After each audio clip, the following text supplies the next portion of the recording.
Marketing. This one's one of my favorites since I'm a marketer. So bear with me, if you will.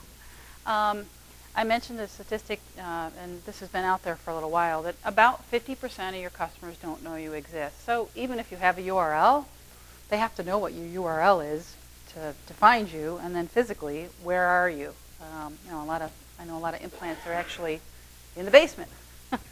I think Gail here from Tanner mentioned yesterday that there's people who are like, wow, didn't know you were here. Sometimes that's a good thing, sometimes not. So I have some tips and content from different places. We've got a white paper and a success kit both.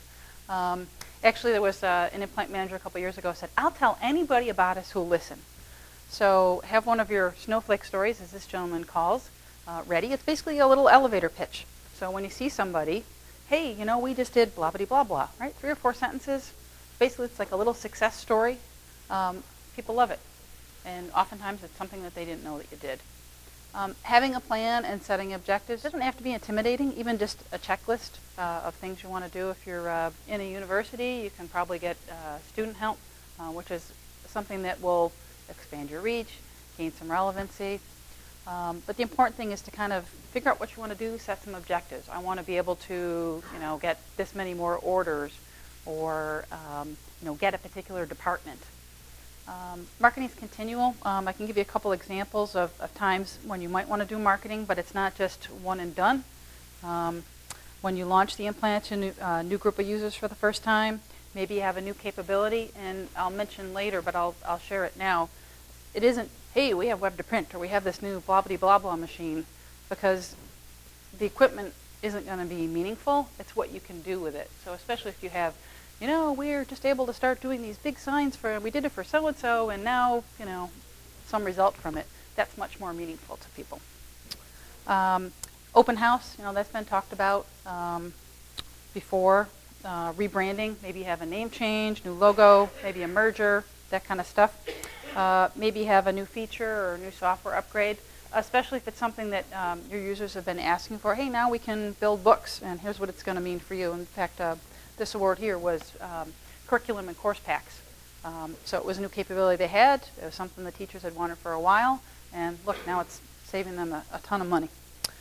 Maybe you have training. I know there's some implants out there that will do training for users.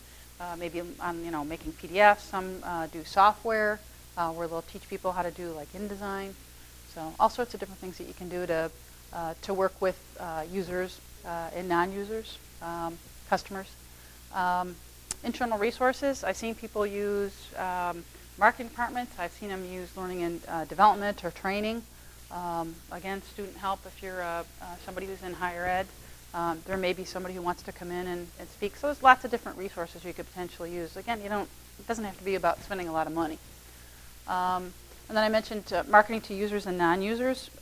If somebody isn't using you, you definitely need to be marketing to them because you're probably trying to grow your operation.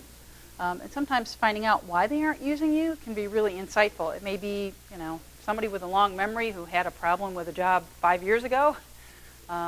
It could be they didn't know that you could do it. That's a pretty popular one. I know of an implant manager that used to go out on the shipping dock and see what was coming in from print vendors, and then go to those people and say, how come you're going outside? So in a nice way, and he was able to get some more work that way. And getting ideas from your staff. I've seen a couple different places and talked to some different implants about how they're getting ideas from their staff. You'd be surprised some of the ideas that the staff has. And then customers too.